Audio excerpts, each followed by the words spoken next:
cumprimento, que abençoe vida. Deus é bom. Abra a sua Bíblia no segundo livro das Crônicas dos Reis. Segundo livro das Crônicas, capítulo de número 26.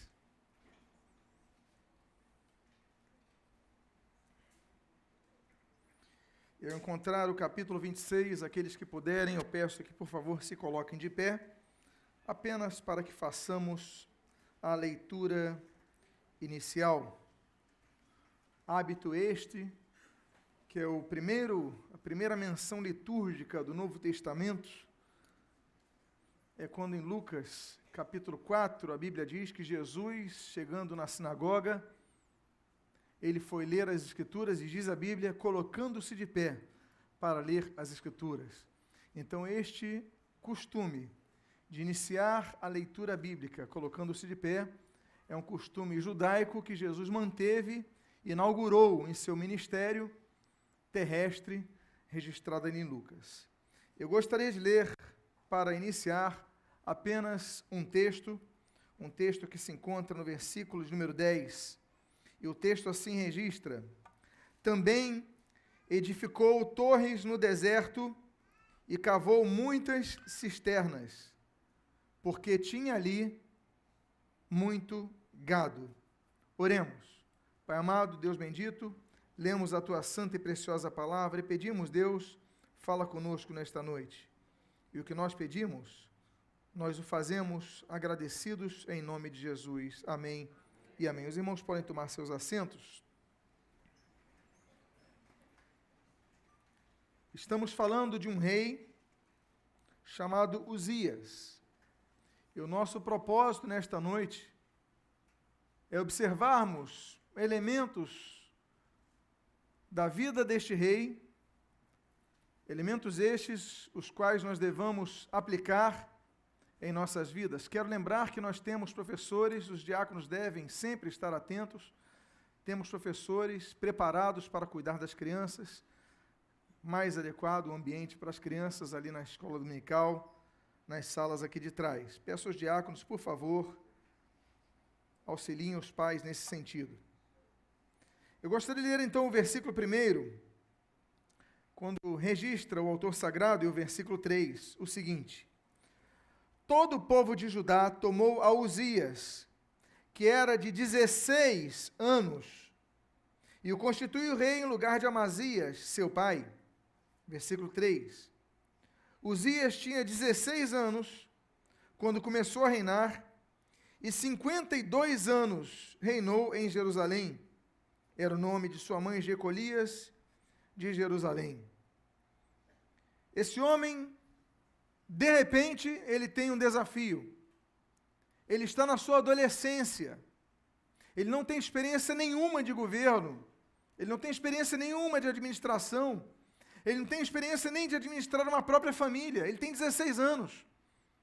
É um adolescente, está entrando na juventude. E da noite para o dia o seu pai morre. E Israel pega então Uzias e o levanta como rei. A vida não é composta daquilo que nós projetamos. A vida não é composta daquilo que nós expectamos, daquilo para o qual nós nos preparamos. Por quê? Porque a vida é uma sequência de eventos que muitas vezes nos pegam desprevenidos. Você tem um projeto de vida, vem uma enfermidade, muda tudo.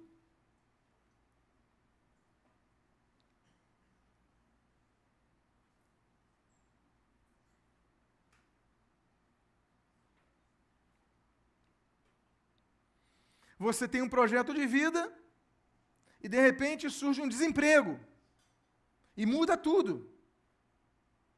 Acontece um acidente e muda tudo. Então, toda a vida das pessoas, elas não são consequências de um projeto. Quem dera fosse assim, mas são consequências de fatos extemporâneos que surgem em nossas vidas. Eu creio que Amazias desejava ter mais tempo de vida e assim preparar o seu filho para o reinado, mas o pai morre. O garoto tem 16 anos. E diz a Bíblia que ainda assim ele reina por 52 anos. A primeira coisa que nós devemos aprender em relação à nossa vida com o reinado de Uzias é que ainda que situações nos peguem desprevenidos, sejamos surpreendidos por situações de nossas vidas, Deus continua no controle de nossas vidas. Não devemos temer. Há pessoas que se desesperam. Amados irmãos, ninguém nasce e cresce desejando se suicidar, mas pessoas se suicidam. Por que elas se suicidam? Porque perdem a esperança. Elas perdem a expectativa de algo bom na vida, elas ficam desesperadas, e elas então acabam morrendo, definindo o cessar da vida. Muitas pessoas, elas esquecem que existe um Deus, e elas ficam então desesperadas, elas definem terminar a sua vida. Muitas pessoas vão para as drogas por causa disso, porque querem viver um mundo fantasioso, não querem enfrentar a realidade. Mas a primeira coisa que nós vemos com o reinado de Uzias, que eu quero destacar com os irmãos, é que Uzias, ele vai reinar com 16 anos, não tem preparo, mas vai reinar por 52 anos. É um homem, então, que é pego de surpresa, mas Deus vai sustentando, Deus vai conduzindo, Deus vai abençoando, e ele vai aprendendo esse caminho. Nós devemos, então, aprender a lidar com as circunstâncias da vida que nos surpreendem. Nós devemos aprender a nos adequar à vida. Não podemos desistir, não podemos desanimar, não podemos simplesmente, ficamos desorientados, vem um desemprego, vem uma enfermidade, vem um acontecimento, eu estou desesperado. Não, confia no Senhor, busca o Senhor, porque você vai conseguir chegar até o final da sua vida. Mas o texto continua dizendo, sobre o exemplo desse homem. A Bíblia diz nesse versículo 4, o qual você pode ler, o seguinte: ele fez o que era reto perante o Senhor, segundo tudo o que fizera Amazias, seu pai. Nós aprendemos que o reino de Uzias foi um reino que iniciou muito bem, porque Uzias foi um homem, que diz o texto que você está lendo, ele fez o que era reto perante o Senhor. Ele não desviou nem para a direita nem para a esquerda, ele fez o que era reto, ele fez o que era constante, ele fez o que era certo diante do Senhor. Era um homem, então, que buscava ao Senhor. Era um homem que adorava ao Senhor, fez o que era reto, era um homem que trabalhou um governo justo, tinha 16 anos, tinha pouca experiência, mas fez o que era reto, procurou trabalhar com justiça, procurou trabalhar com equidade, e aí ele vai fazendo as coisas da maneira correta. Mas eu destaco o exemplo do pai Amazias. Fez o que era reto perante o Senhor, segundo tudo que fizera Amazias, seu pai. Ele tinha uma referência. É importante buscarmos referência, porque nós sempre vamos ter referências.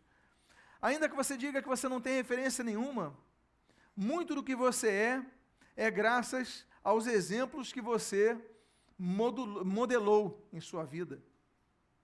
Pode ser, por exemplo, a figura paterna, a figura materna, durante uma boa fase da vida. Pode ser um amigo, uma amiga da sua adolescência. Pode ser uma estrela da música.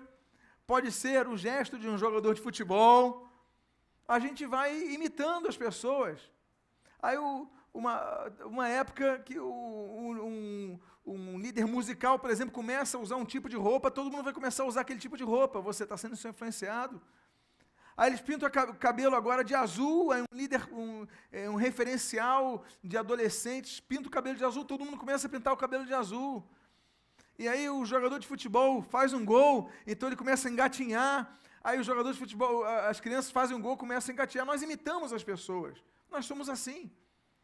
Nós convivemos com pessoas e nós então absorvemos muitas das características dessas pessoas. Nós somos assim. O apóstolo Paulo, ele ensina, quando ele escreve, ele fala isso daí algumas vezes, mas no capítulo 11, 11º capítulo, da primeira carta aos Coríntios, versículo 1, ele fala assim, olha, sede meus imitadores, assim como eu sou de Cristo. Ele chama para si a responsabilidade de um referencial, olha, sejam meus imitadores, assim como eu sou de Cristo. Ele chama-se como referencial e coloca como referencial principal a Jesus Cristo. Nós devemos, a Bíblia fala, imitar os da fé. nós devemos procurar imitar as pessoas que têm uma conduta correta. Pessoas que são justas, pessoas que são leais, pessoas que são íntegras, pessoas cuja luz brilha nessa sociedade. Nós devemos imitá-los. Você conhece cristãos de verdade, não cristãos nominais, mas cristãos de verdade, procure imitá-los naquilo que vocês devem imitá-los. Deve haver um referencial. A Bíblia diz que Uzias, ele não começou a fazer um bom reino assim porque apenas tinha no seu coração esse desejo. A Bíblia diz que ele tinha um referencial, segundo tudo que fizera Amazias, o seu pai. Ele tinha um referencial. Nós devemos buscar bons referenciais. Nós aprendemos com o início do reinado de Uzias que nós devemos buscar bons referenciais. Então você conhece uma pessoa que tem integridade, procure imitar essa pessoa. Uma pessoa que se afasta do mal, procure imitar essa pessoa. Procure bons referenciais, procure andar com essas pessoas. Porque você começa no trabalho a andar com a pessoa que é a mais popular, você começa a andar no trabalho com a pessoa que é mais simpática, e geralmente nós somos assim, nós somos atraídos por elementos assim, mas nós devemos procurar pessoas cujo exemplo de vida nos motive a sermos pessoas melhores. Porque às vezes a pessoa mais carismática do teu trabalho é uma pessoa indecente, é uma pessoa que amaldiçoa a sua liderança, é uma pessoa que faz coisas erradas. Não devemos procurar andar com pessoas santas, andar com pessoas corretas. Uma das funções da igreja, da importância da igreja, como estrutura e organismo vivo, uma das importâncias é esta, é o grupamento de pessoas que se une para adorar a Deus, nós sabemos disso, mas também se une com o propósito de sermos pessoas melhores.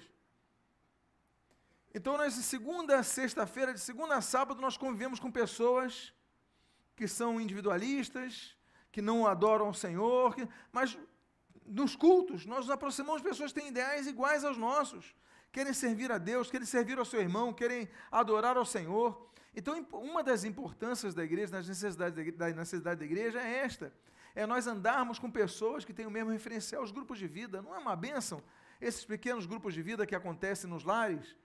Quando você se reúne ali, você compartilha as suas dificuldades, as suas necessidades, e uns oram pelos outros, uns ajudam os outros. Então nós devemos sempre procurar, buscar bons referenciais. Nós aprendemos isso com Uzias. O texto continua dizendo o seguinte: propôs-se a buscar a Deus nos dias de Zacarias, que era sábio nas visões de Deus. Olha o referencial.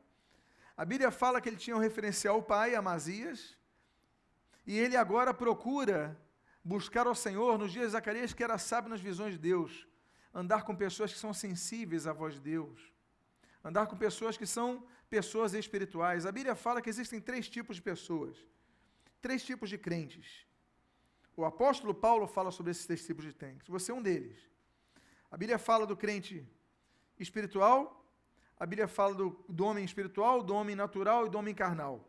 São 3 tipos de pessoas. O homem carnal é aquele que vive para satisfazer a sua vontade. Ele é quase que nem um animal irracional. Ele tem o desejo de fazer isso, ele vai fazer isso, ainda que seja contrário à vontade de Deus, ainda que ele seja contrária à sua santidade, santificação, ele vai buscar fazer isso. O homem carnal vive para satisfazer a carne. O homem espiritual, do lado oposto, é o homem que vive para satisfazer o espírito.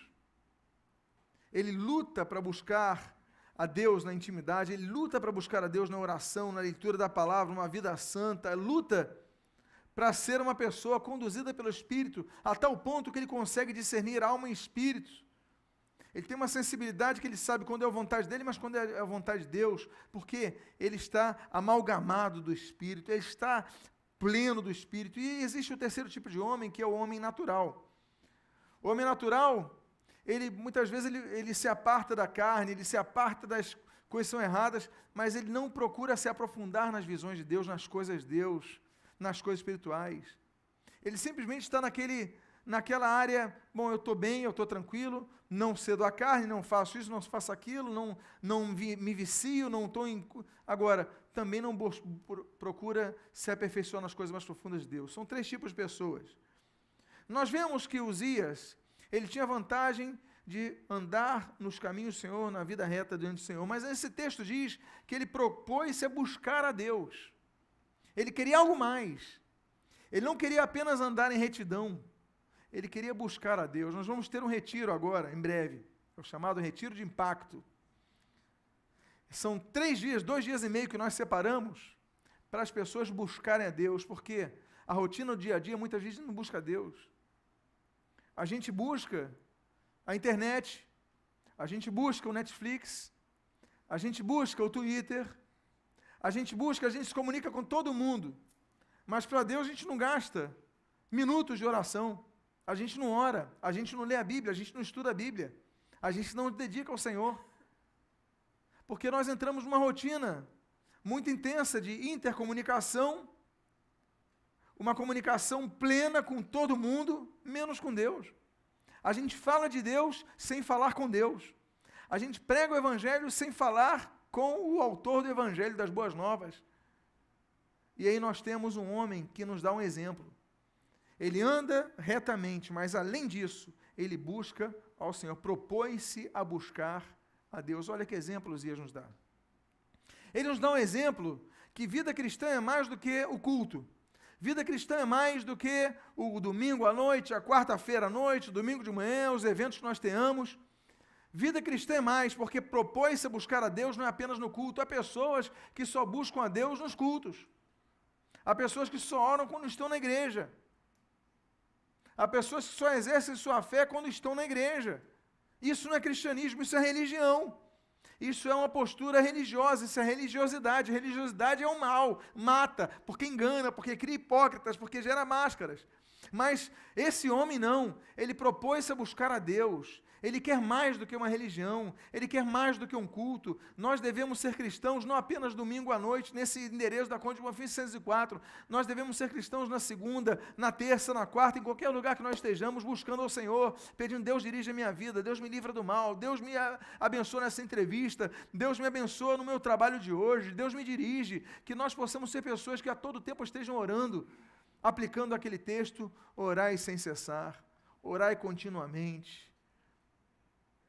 Porque senão nós viramos religiosos. Esse homem, então, esse texto nos fala tanto, porque ele propôs-se a buscar o Senhor nos dias de Zacarias, que era sábio nas visões de Deus. A Bíblia coloca mais um referencial, mas a Bíblia coloca a postura dele. Ele não apenas quer imitar os passos que ele herdou do seu pai, mas ele quer ir além, ele quer buscar a Deus. Nós devemos buscar a Deus. Devemos ter um encontro com Deus. Porque você pode ficar 50, 60, 70, 80, 90 anos dentro de uma igreja e nunca ter um encontro com Deus. Você nunca sentir a presença de Deus, você ouve os testemunhos falando sobre o impacto da presença de Deus, ouve pessoas falando da direção de Deus, você fala assim: amém, eu concordo, eu creio, mas você mesmo não experimentou. Esse homem se propõe a buscar ao Senhor. Nós aprendemos com ele também sobre esse texto do versículo 7.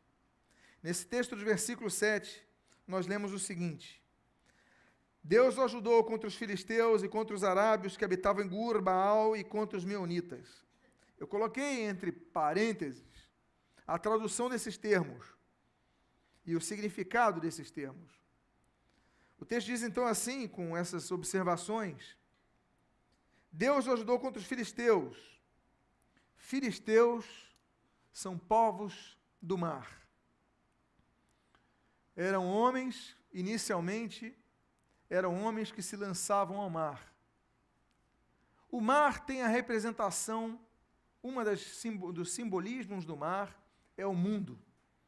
Jesus fala sobre nós sermos pescadores de homens, lançarmos a rede no mar, pescarmos peixes, são vidas que precisam ser alcançadas. O mundo, o mar. A Bíblia fala no Apocalipse sobre 2 tipos de bestas: a besta que emerge da terra, a besta que emerge do mar. A terra em hebraico, Eretz. Eretz é um dos nomes dados à terra de Israel. Eretz Israel é como os judeus até hoje chamam a terra de Israel. O Estado de Israel eles chamam Eretz Israel. Ou seja, uma das bestas, um dos líderes mundiais que vai surgir, nós temos o anticristo, nós temos o falso profeta, um deles vai emergir da Eretz Israel, vai ser israelita. O outro vai emergir do mar, uma das bestas emerge do mar, emerge do mundo, ou seja, não vai ser judeu na sua origem, Isso daí a gente vai aplicar e trabalhar no estudo sobre escatologia. Mas o fato é que a simbologia do mar é do mundo. A Bíblia diz nesse texto, Deus ajudou contra os filisteus, Deus ajudou contra os povos do mar, Deus nos ajuda contra as pessoas do mundo que querem nos atacar, que querem nos animar. Ah, pastor, eu estou sendo perseguido por causa da minha fé. Deus vai te ajudar, vai te dar forças para você nunca negar a sua fé, ser fiel até o fim da sua vida, mas você vencer os povos do mar, porque as tribulações são muitas. É muito pesado ser cristão nos dias de hoje. Meus amados, nos dias de hoje, você dizer que é crente, as pessoas te rotulam imediatamente, te chamam de uma pessoa que não raciocina direito, que tem lavagem cerebral, que é enganada por pastores, que é extorquida por eles, pessoas com pouca cultura, que não gostam de trabalhar, não gostam de estudar.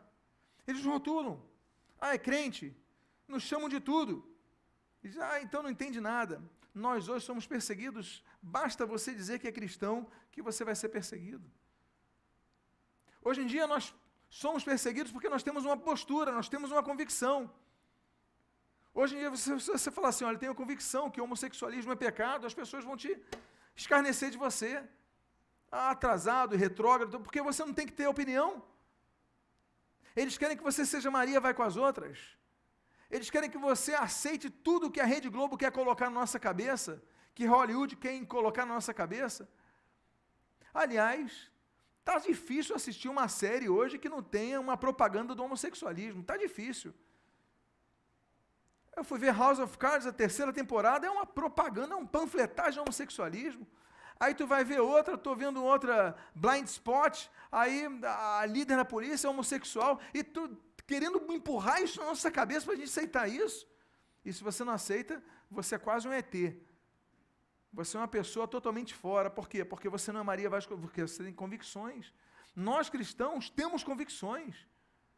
E temos que ser firmes nas nossas convicções. Porque nós não somos regidos pela moda, não somos regidos pela Rede Globo, não somos regidos por ninguém. Somos regidos pela palavra de Deus. Uzias foi ajudado por Deus contra os filisteus, contra o mundo, contra os povos do mar. Mas a Bíblia diz, e contra os arábios. Arábios, o texto está escrito errado aqui, é arábios. Povo das estepes, essa tradução de árabe, povo das estepes. A estepe caminha para ser uma região onde vai ficando cada vez mais árido a vida. Você está caminhando para o deserto. Você está saindo de uma terra onde há tudo, a fartura, a abundância, a riqueza, a culturas agropecuárias, a gado, você está indo para as estepes.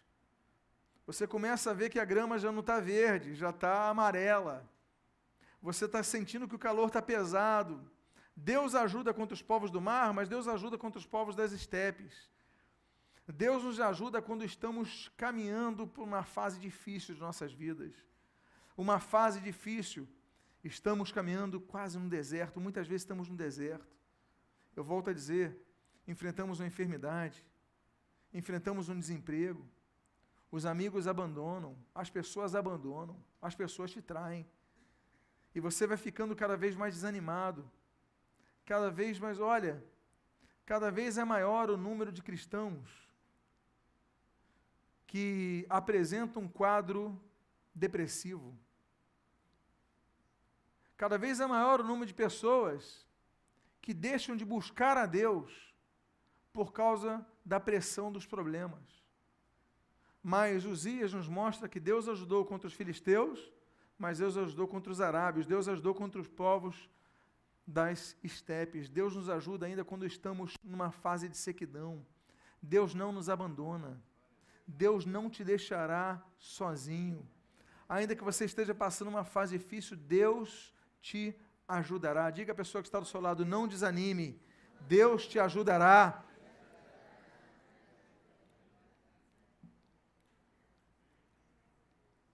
A Bíblia diz, e habitavam em Gur-Baal. Gur-Baal, a tradução é lar de Baal. E habitavam no meio de um povo idólatra. A moda é ser ecumênico. A moda é você dizer sim para todo mundo. É você aceitar aquele argumento que é um dos argumentos mais antibíblicos, frontais contra a Bíblia, que é que todos os caminhos levam a Deus. Jesus, ele falou claramente, João capítulo 14, versículo 6, eu sou o caminho, a verdade e a vida, ninguém vem ao Pai, senão por mim.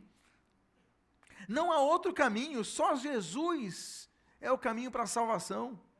Não há outro caminho. Mas muitos, eles não, todos os caminhos, o que vale a intenção, o que vale é o coração, você relativiza o que é absoluto. Volto a dizer, você não tem conhecimento bíblico, você erra. Jesus falou em Mateus 22, 29, errais não conhecendo as Escrituras, nem o poder de Deus. Nós devemos conhecer as Escrituras para não errarmos. Guarda a tua palavra no meu coração, diz o salmista, para não pecar contra ti. Nós devemos conhecer a Bíblia. Os que nos criticam são analfabíblicos, não conhecem a Bíblia. Nós devemos ler a Bíblia, nós devemos estudar a Bíblia, nós devemos orientar pela Bíblia, para não errar contra o Senhor. Eles habitavam em Gur-Baal, no meio de Gur-Baal, mas ainda assim Deus ajudou Uzias. Você pode habitar no meio de um local onde as pessoas sejam idólatras, sejam feiticeiras. No meu trabalho todo mundo lá é idólatra. Tem santo para isso, santo para aquilo, santo, dor de cabeça pede para um, dor de olho pede para outro, santo pede para outro. Você não, eu só peço para Jesus, Deus em nome de Jesus. É o que a Bíblia ensina. Ainda que você esteja no meio de idólatras, Deus vai te dar forças para você vencer. E depois o final do versículo diz assim, e contra os meunitas. Meunitas significa habitação. Olha, amados irmãos, contos da própria casa. Muitas vezes as maiores perseguições que nós encontramos estão dentro de nossa própria casa. Você começa a servir ao Senhor e a sua casa começa a se voltar contra você. Você diz que se converte, aí seus pais quase entram de luto. Entrou para a igreja agora. Às vezes, a família que devia ser a instituição, o grupamento social, o núcleo social, mais feliz pela sua vida na igreja, pela sua conversão, muitas vezes são os que mais perseguem. Aí você se converte, seu marido vai lá perseguindo, aí vai ironizando, aí vai depreciando, a sua esposa, seus filhos, seus pais, olha, fazendo de tudo. E não existe pressão pior do que a da própria casa. Não existe. Talvez seja o caso de alguns aqui. Talvez você esteja ouvindo essa mensagem pelo aplicativo, pelo site, pelo YouTube. Você pode estar assistindo aqui, você está falando assim, é o meu caso. Eu estou sendo atacado diariamente na minha casa. É chacota, é desprezo, é tudo. Mas eu quero dizer para você que ainda assim como fez com Uzias, Deus te ajudará contra os meunitas. Deus te ajudará contra os que estão na sua casa, para você permanecer fiel. O Senhor Jesus iniciou seu ministério, nem os irmãos de Jesus acreditavam nele. Nem os irmãos de Jesus. Eu até comentei, não sei se foi domingo passado, retrasado, isso é uma bobagem que eu li do Frei Beto, no jornal O Globo. Ele falou um absurdo tão grande em relação à Bíblia, que ele falou uma Bíblia, de José, ele estava falando sobre José, marido de Maria, pai de Jesus. José, a gente só sabe poucas coisas na Bíblia, uma delas que ele era viúvo. Ele falou, a gente sabe segundo a Bíblia, mas onde na Bíblia diz que José era viúvo? Aí fala porque ele tinha filhos do primeiro casamento, onde a Bíblia diz isso? Isso daí é o quê? Dogma católico romano. Por quê? Para defenderem um dogma da perpétua virgindade de Maria. Os católicos romanos dizem, por dogma, que Maria, ela sempre foi virgem. Mas a Bíblia diz sobre os irmãos de Jesus.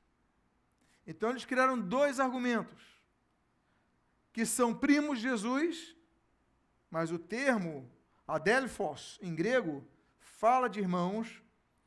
E o segundo, não, é que eram filhos do primeiro casamento de José. Onde está isso na Bíblia?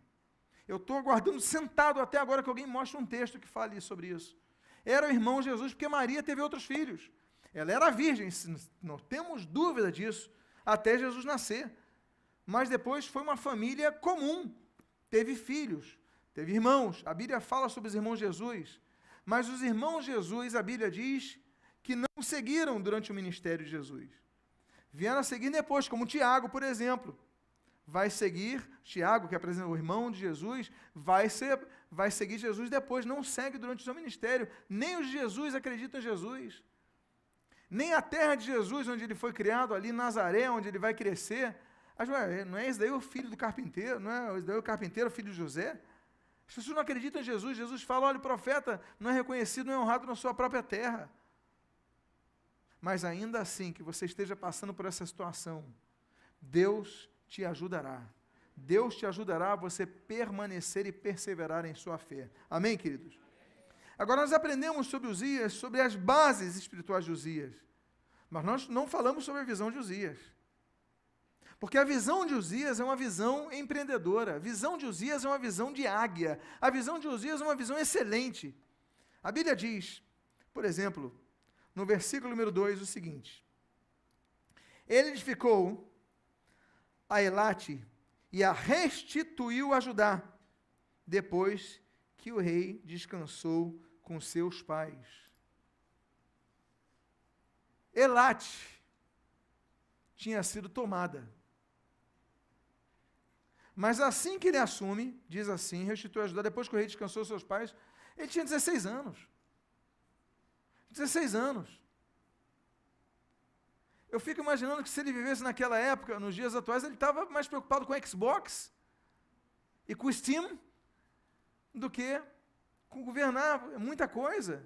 É adolescente, faz parte da vida. Agora, ele não, ele já com 16 anos, ele fala o seguinte: espera aí, os inimigos tomaram Elate. Eu vou restituir Elate e ajudar. E diz a Bíblia que assim que seu pai descansa, ou seja, ele tem 16, digamos 17 anos, no início do seu reinado novo, ele já manda tropas, recupera uma cidade. Porque ele entende o seguinte, e nós devemos aprender com Uzias isso, que há coisas que não são tomadas, mas que nós não podemos aceitar. Nós temos que lutar por algo melhor. Tem pessoas que só perdem, só se lamentam, mas nunca se levantam para reconstruir algo mais. Não, eu tinha uma situação melhor e agora eu estou... Por que você não se levanta e tenta de novo levantar? Vamos lá, vamos respirar de novo, levantar. Como diz aquela canção popular, levanta, sacode a poeira e dá volta por... Vocês estão por dentro dessas músicas, hein? Vigia, hein? Mas é a verdade. Porque muitas vezes a gente só fica lamentando a vida inteira, só fica lamentando. Não, vamos lutar. O dia passa, a noite chega, você tem um bom repouso, vamos lá no dia seguinte. Não, pastor, eu tentei lutar por um emprego, recebi um não na entrevista, recebi um não na segunda, e não sei o que e tal, mas amanhã é um novo dia, amanhã vamos lá, faz a tua barba, põe um bom perfume, vai para a entrevista, e amanhã vão te chamar para algo. Você só não pode desanimar, desistir, porque tomaram algo que era seu. Não desanime, não desista, lute pelo melhor. Não seja uma pessoa acomodada ou satisfeita com as derrotas, não. É hora de se erguer, levantar, algo novo tem para você. Deus tem algo novo para você. Diga para a pessoa que está ao seu lado, Deus tem algo bom e novo para você. Ele edifica Elate, a restitui, ajudar. Olha, Elate não vai ficar abandonada, não. Elate não vai ficar destruída, não. Eu vou levantar essa cidade, vou restituir, vai ser uma nova cidade. Esse homem com 16, 17 anos, ele já tem postura que muita pessoa mais antiga não tem, com mais idade não tem. É um exemplo para nós, mas não só isso. Diz a Bíblia o seguinte, no versículo número 6, saiu e guerreou contra os filisteus, e quebrou o muro de Gate, e o de Jabné, e o de Asdod, e edificou cidades no território de Asdod, e entre os... Que homem é esse? Edificou cidades entre os filisteus. Uma das grandes questões, quem já foi militar aqui vai entender, que numa guerra, uma das maiores metas de um exército não é apenas vencer uma batalha e tomar um local. É qual? É manter o local ocupado. Porque se você ocupa e não coloca vigia, não coloca sentinela, não coloca cercas, não protege o teu local, o que vai acontecer? Você pode perder todo o esforço que você fez. Todo o sangue derramado para conseguir aquele local vai ser inútil, porque você não vai cuidar, alguém vai tomar de novo. E a história é repleta de casos de territórios que são ocupados, você não vigiou e reocuparam, como foi o caso que ele fez ali. Agora, nesse caso, esse homem ele tem uma visão. Ele não apenas vai guerrear contra os inimigos, os filisteus, vai quebrar o muro de Gate, vai ter grandes conquistas, como ele vai criar cidades no meio do território dos filisteus. Ele vai falar, não apenas eu vou ganhar esse local, botar um guarda, vou botar pessoas para morar aqui, vou criar cidades. Olha a visão de águia que esse homem tem. Nós devemos aprender com Uzias sobre as nossas conquistas, a nós edificarmos cidades nessas conquistas, estruturas que vão se manter além de nossas vidas. Porque quando ele cria cidades, ele não pensa na geração dele. Ele não fala, vou botar um guarda, meia dúzia de guardas, vou botar um... Não, ele pensa nas gerações seguintes. Nós devemos pensar, como Uzias, em construir cidades no meio de territórios inimigos, ou seja, onde habitou o pecado, superando a graça. É como, outro dia, uma reportagem sobre a Cracolândia, a igreja está indo lá, está salvando as pessoas, daqui a pouco tem uma igreja plantada no meio da Cracolândia. As igrejas estão crescendo em lugares onde ninguém queria. Nós devemos ir a esses locais e criar cidades ali. Esse local que nós estamos aqui, nesse momento, sentados, isso daqui era um cursinho pré-vestibular.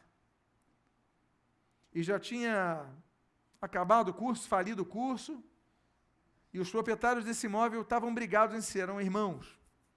Eram 3 irmãos, 2 não falavam com um deles, esse um não falava com ele, e não vendia para ninguém, até que decidiram vender esse local.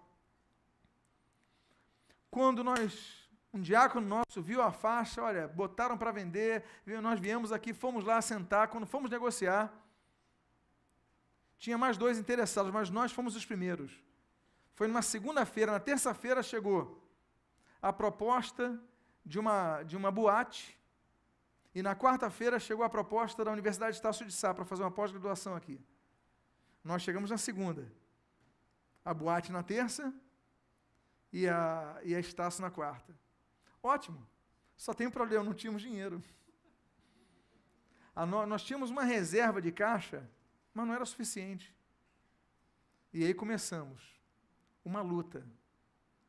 Os ofertórios, nós explicávamos, colocávamos ali a planilha e tal, foi uma luta. Fizemos bazar, cantina, fizemos tudo. Olha, e Deus foi fiel. E no dia do sinal, que nós conseguimos 1 mês, demos um cheque, para 1 mês para frente, não tínhamos fundo. Sim, o teu pastor deu um cheque, que era o Maranata, ora vem, volta, em breve voltará. Agora nós tínhamos que lutar para colocar fundos para o sinal, porque ainda tinha as parcelas. E aí Deus honrou nossa fé. 2 dias antes de cair o cheque, a data do cheque, nós conseguimos o valor. 2 dias antes. Era um domingo. O cheque ia ser na terça-feira. No culto de domingo, nós fizemos ali, conseguimos. Eu falei, falta tanto. Nem lembro os números com exatidão, mas conseguimos, demos o sinal, depois compramos o imóvel, está aqui até Jesus voltar para a igreja. Mas podia ter sido uma boate. Há locais onde as igrejas estão que podiam ser muitas coisas.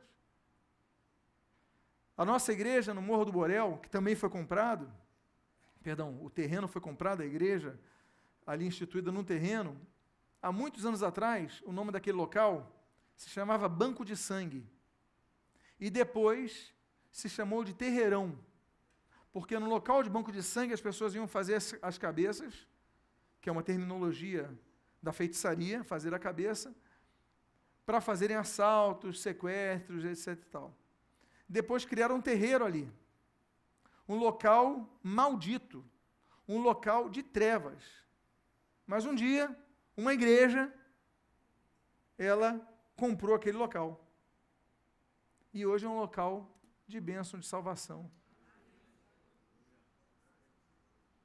Nós devemos ir no território dos filisteus e devemos criar cidades ali.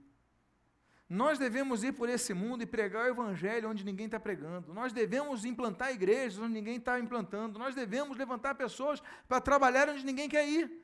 Porque isso é a visão que Deus mostra. Ele saiu e guerreou, mas não só isso, plantou cidades. Nós devemos plantar cidades onde ninguém quer ir. Vocês lembram que nós abrimos uma igreja na Vila Mimosa?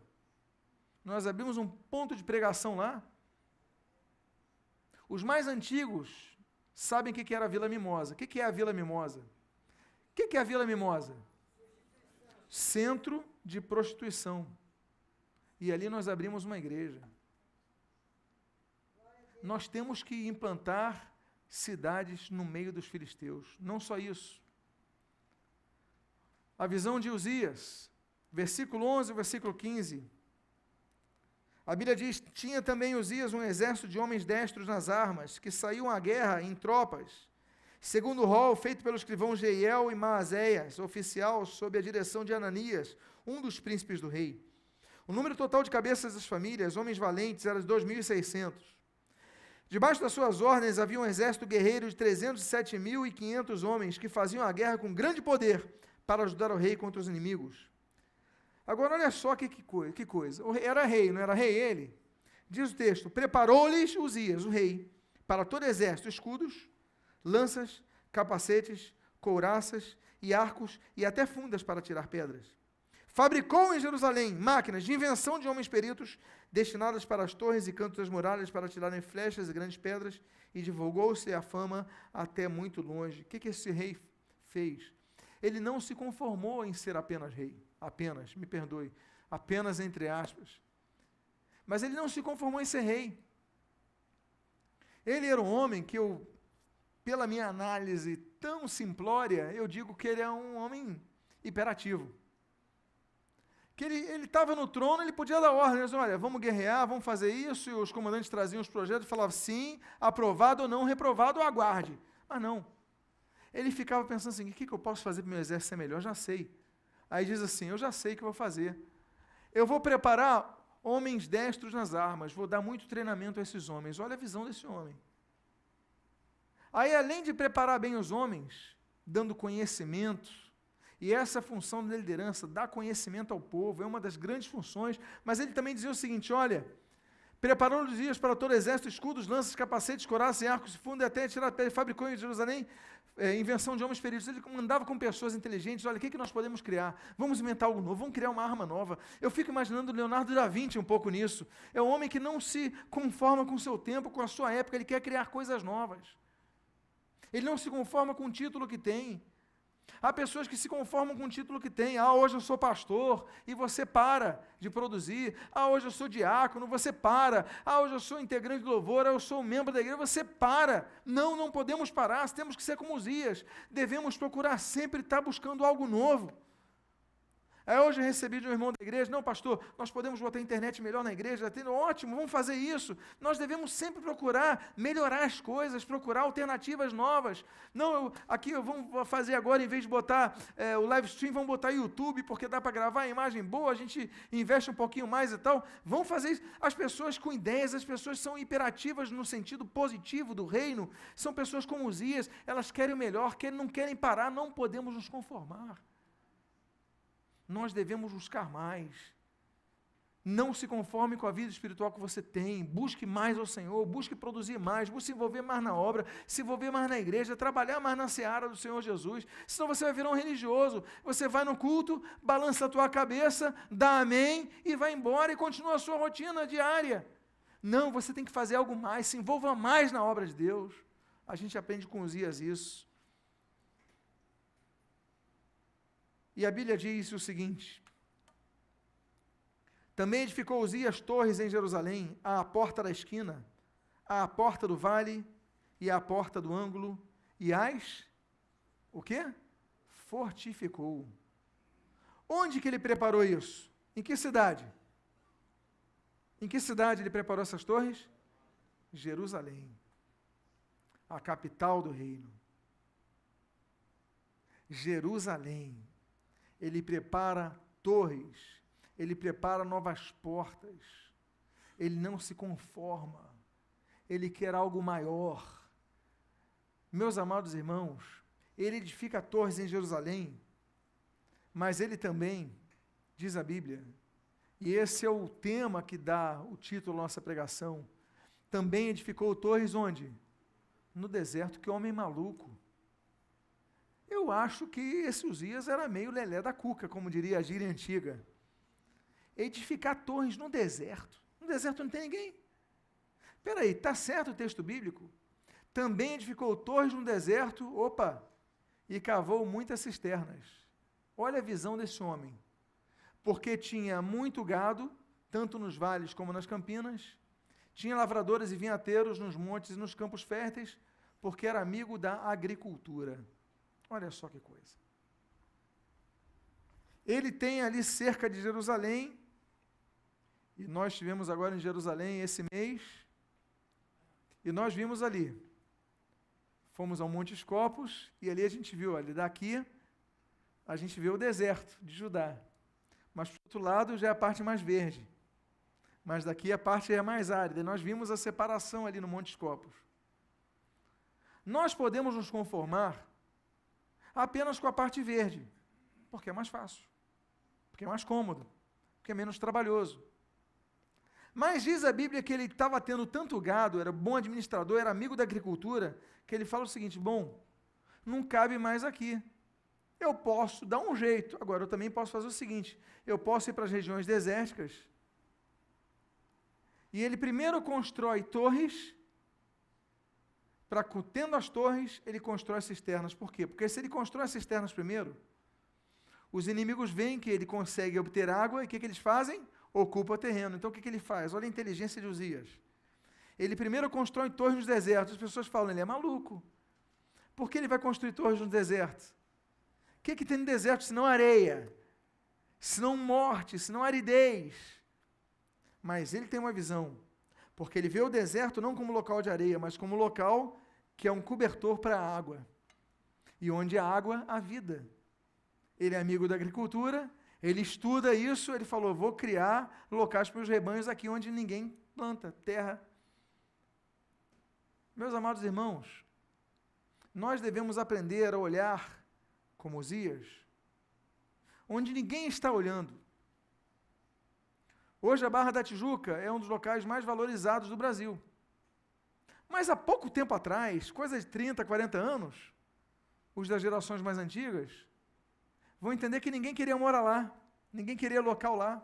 Eu lembro que eu toquei numa banda muitos anos atrás de um rapaz, e é baixista, ele morava no Jacarezinho, numa comunidade de Jacarezinho.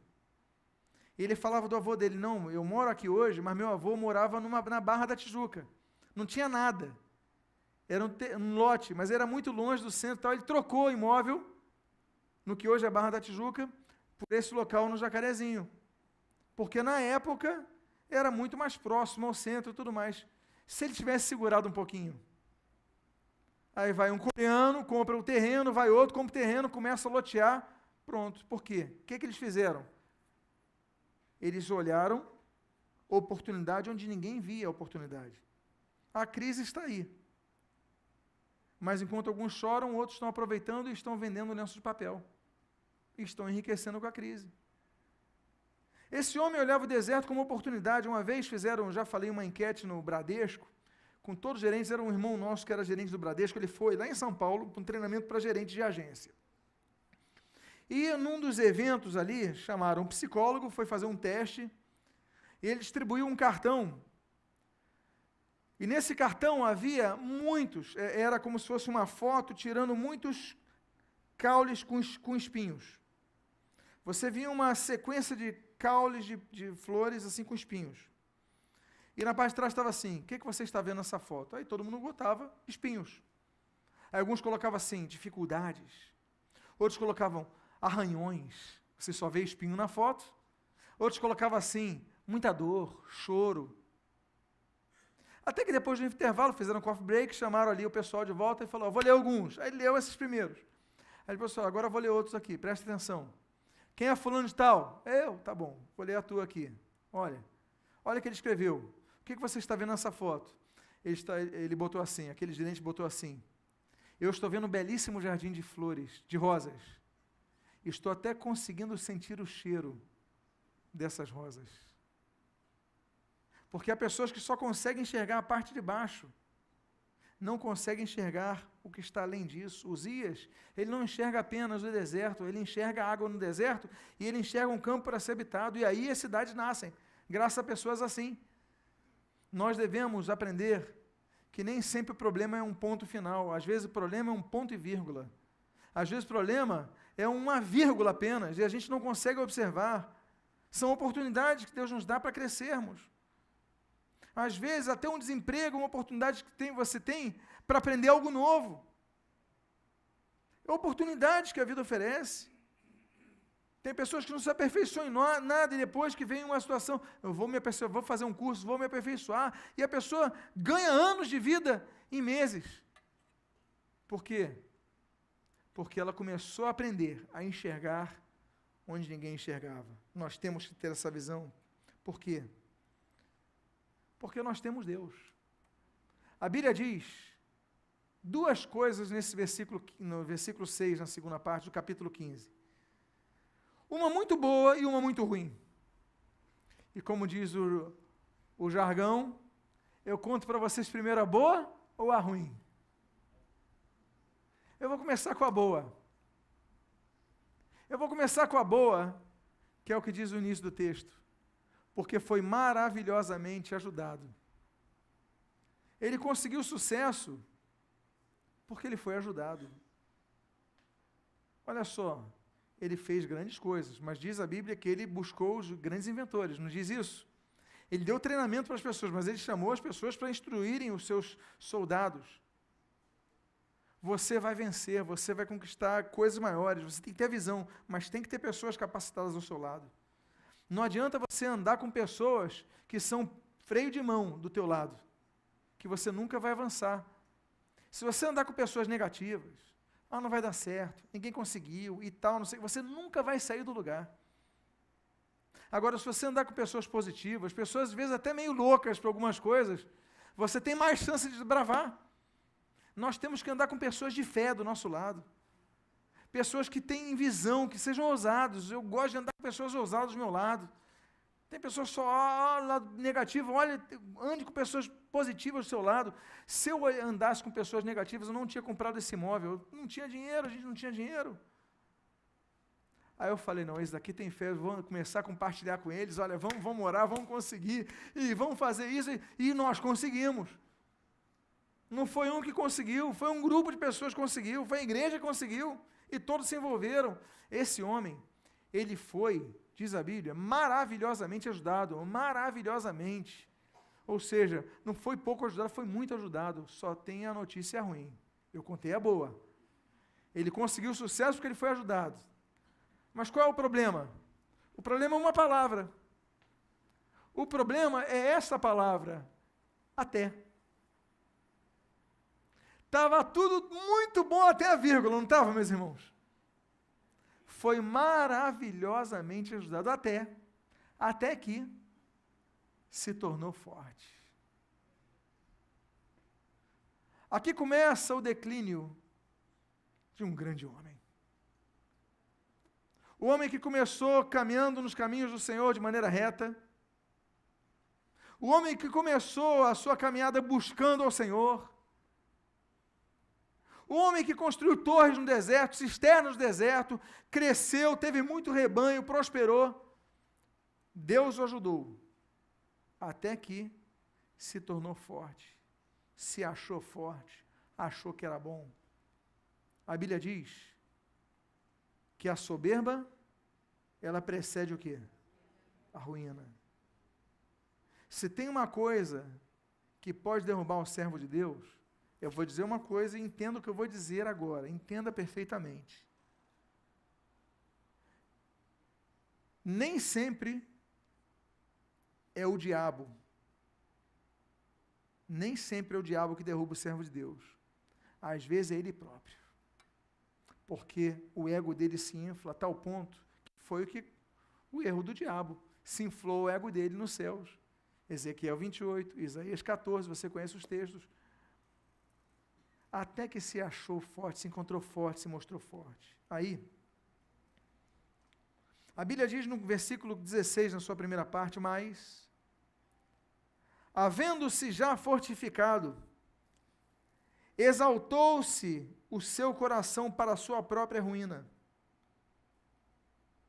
e cometeu transgressões contra o Senhor. Deus quer te abençoar, mas você nunca se esqueça que tudo que você conquistar em sua vida, você conquistou, claro, os seus méritos também, sua inteligência, sua visão, sua ousadia, sua boa negociação, sua economia, tudo bem, mas não se esqueça que o Senhor te ajudou no seu sucesso. Porque quando exalta o coração do homem, a soberba precede a ruína, Deus, então tá bom, continua sozinho daí, agora não ajudo mais. E quantos são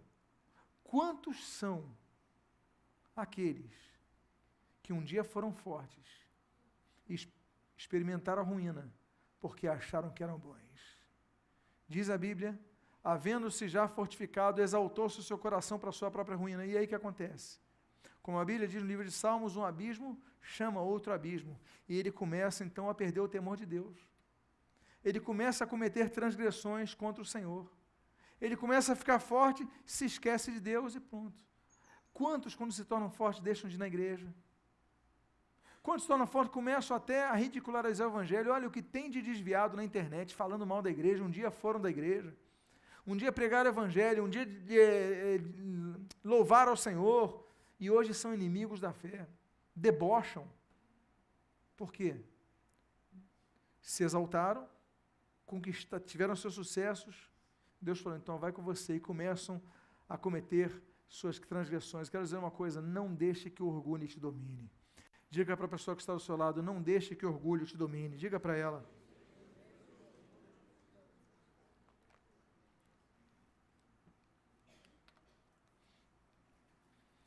E como um abismo chama outro abismo, a situação piora. Se a situação já estava ruim, ela ficou pior. Porque a Bíblia diz no versículo 16, a continuação dele, e cometeu transgressões contra o Senhor, seu Deus, porque entrou no templo do Senhor. Entrou no templo do Senhor, para o quê? Queimar incenso no altar de incenso. Não tinha mais limite. Quem é que queimava incenso no altar de incenso? O sacerdote. Ele não tinha essa função. Ele era rei, mas há funções que Deus estabeleceu. Isso daqui não é para rei, isso daqui é para sacerdote. Sua função você pode criar arma, cria coral, o que quiser, mas a função sacerdotal não é sua. Ele chega a um ponto tão grande. Espera aí. Eu crio armas, desenvolvo agricultura, crio torres no deserto, crio cidades no meio dos inimigos, eu sou bom demais. Por que eu não posso apenas acender uma fogueira no templo? Por que eu não posso fazer? Os sacerdotes dizem, não, peraí, sacerdote, eu mesmo vou fazer. Eu fico imaginando a revolta que aconteceu naquele momento, não, mas eu sou rei. Meus irmãos, como é que o sacerdote vai conseguir ir contra? Claro que ele vai se revoltar, vai tentar expulsar, vai empurrar, vai se revoltar, mas eu estou falando, ir contra alguém que tem o poder do exército. É rei, não é nem presidente, é rei, poder absoluto.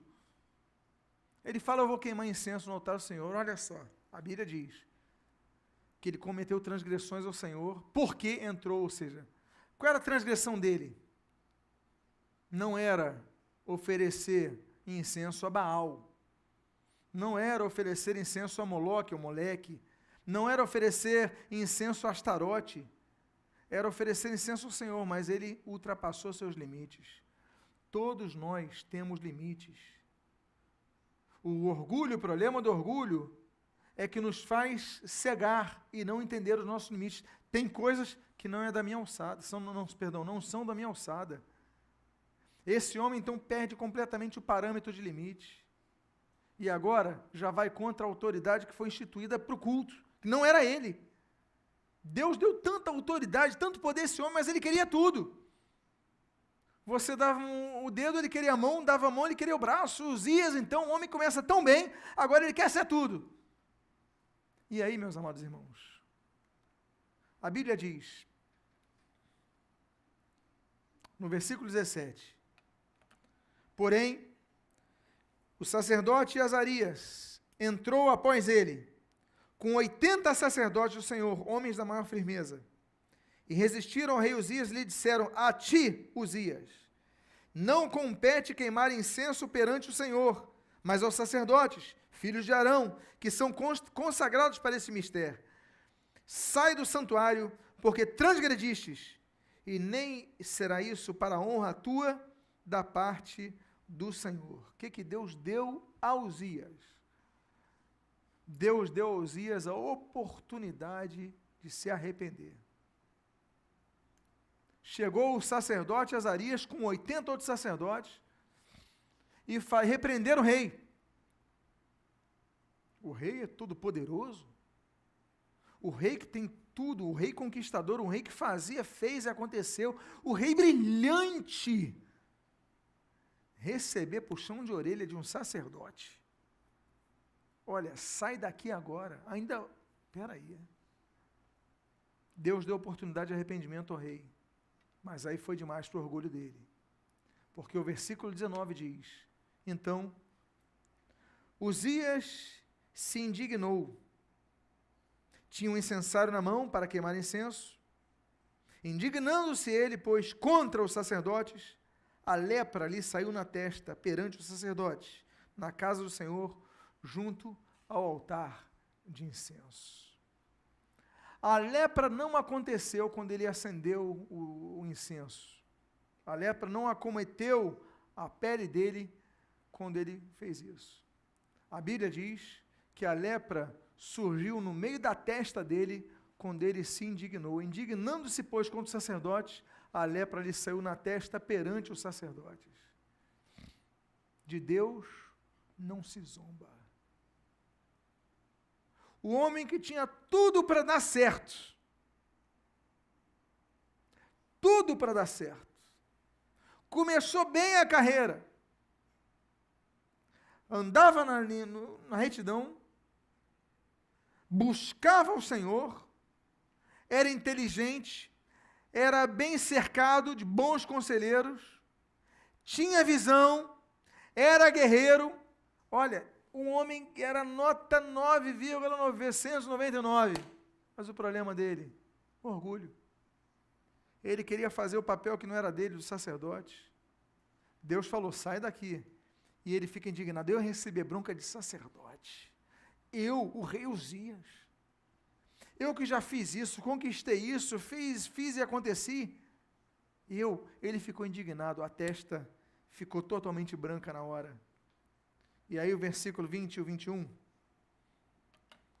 com os quais eu já estou me aproximando ao final, é a conclusão dessa mensagem. A Bíblia diz assim, então, o sumo sacerdote Azarias e todos os sacerdotes voltaram-se para ele, e eis que estava leproso na testa, e apressadamente o lançaram fora. Até ele mesmo se deu pressa em sair, visto que o Senhor o ferira. Assim, ficou leproso o rei Uzias, até ao dia de sua morte. E morou, por ser leproso, numa casa separada, porque foi excluído da casa do Senhor. E Jotão, seu filho, tinha a seu cargo a casa do rei, julgando o povo da terra. Uma questão de segundos. Uma questão de segundos. Ele perde tudo. porque ficou indignado.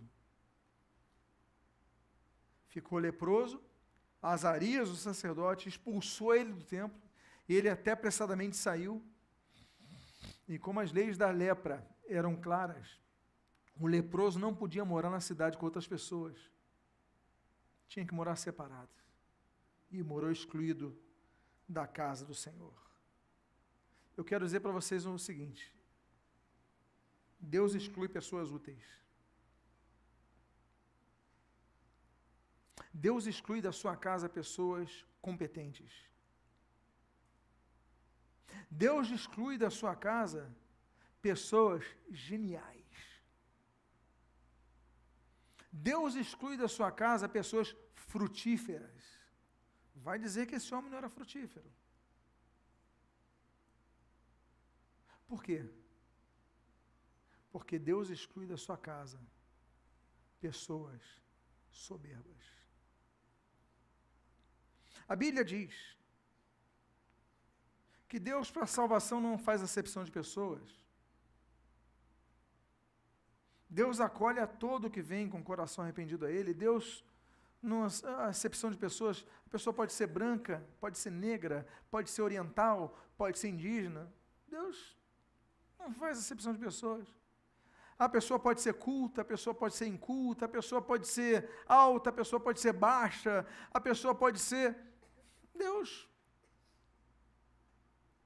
aceita todo mundo que vem a Ele. Só tem um tipo de pessoa que a Bíblia registra, um tipo de pessoa que Deus resiste. A Bíblia diz, porque Deus resiste ao soberbo, mas dá sua graça aos humildes. Só existe em toda a Bíblia um tipo de pessoa que Deus resiste. É esse tipo de pessoa, o soberbo. Esse homem era frutífero, esse homem era competente, esse homem era genial, esse homem era inteligente, esse homem era trabalhador, mas ele foi excluído da casa do Senhor, morreu com lepra, afastado de todo mundo, humilhado, porque foi orgulhoso. Eu quero então dizer a vocês, encerrar com o versículo de número 23. Descansou Uzias com seus pais. E com seus pais o sepultaram no campo do sepulcro que era dos reis, porque disseram, ele é leproso. E Jotão, seu filho, reinou em seu lugar. Há uma pedra calcária do século I que descobriram, está em Israel, no museu em Israel. E a pedra diz o seguinte, para cá foram trazidos os ossos do rei Uzias, não abram. Por quê? Porque morreu leproso. Até depois da morte, as pessoas não podiam chegar perto para abrir os ossos. Há coisas que nós conquistamos, mas que o orgulho nos fez perder. Eu acredito que quando Amazias chegou para dizer para ele largar o incenso, eu acredito que ele teve a oportunidade de se arrepender. Eu creio que você hoje veio nessa noite, nesse local, está ouvindo essa mensagem, pelo YouTube, pelo aplicativo, enfim, porque Deus quer falar contigo e te dar uma oportunidade. Eu quero convidar a vocês, por favor, a que se coloquem de pé. Porque eu encerro com o versículo de número 5. Esse versículo eu já falei sobre esse texto. O texto diz assim, nos dias em que buscou o Senhor, Deus o fez prosperar. É noite de você buscar ao Senhor. Buscar ao Senhor com o coração arrependido. Eu não sei a sua situação, mas eu sei que se você está vivendo uma situação semelhante a de Uzias, você está indignado contra a obra do Senhor, contra a tua liderança, você está murmurando, olha, é momento de você se arrepender, você e Deus. Porque o problema foi esse. É noite de confissão. Feche seus olhos agora, vamos fazer uma oração. Se você entende que essa mensagem foi para você, coloque a mão no seu coração agora e você possa fazer a sua oração. Pai amado, em nome de Jesus, aqui está o teu povo que aprendeu sobre esse homem que foi brilhante durante a maior parte de sua vida, Uzias. Começou a reinar tão cedo, com 16 anos, mas reinou 52 anos. Pai amado, em nome de Jesus, nós queremos absorver todo o ensinamento que aprendemos com Uzias, do que ele fez de bom, mas também o ensinamento que ele fez de mal, porque não queremos cometer o mesmo erro, Pai. Por isso, se temos sido orgulhosos, se temos fraquejado com soberba, Tu venhas a nos perdoar, venhas a nos transformar, que trabalhes em nós e que vejas em nós um espírito humilde, que sejamos humildes de coração, porque com os humildes, Pai, é que Tu trabalhas. Pai amado, dá graça aos humildes. Muito obrigado, Pai, por Tua palavra. Que sejamos filhos Teus, servos Teus, que trabalhem em todo tempo, que frutifiquem em todo tempo, que cresçamos, que prosperemos, sim, mas que em todo tempo venhamos a dar glórias ao Senhor. Como preconizava João Calvino, que em tudo nós possamos ser juízes na terra, mas que nós possamos em tudo, em todos os nossos atos, dar glórias a Deus. Como diz a Confissão de Westminster, do século XVII, que nós possamos, por nossos atos, sempre dar glórias a Deus. Nunca nos esqueçamos disso. Nunca sejamos pegos pelo nosso próprio orgulho, que foi o que fez Satanás cair. O que nós pedimos as Tuas bênçãos sobre nós, o Teu perdão sobre nós fazemos com o coração agradecido em nome de Jesus. Amém e amém. Que Deus abençoe sua vida rica e abundantemente. Antes de você se assentar, diga à pessoa que está do seu lado, hoje Deus falou contigo. Pode tomar seu assento. Deus abençoe sua vida rica e abundantemente.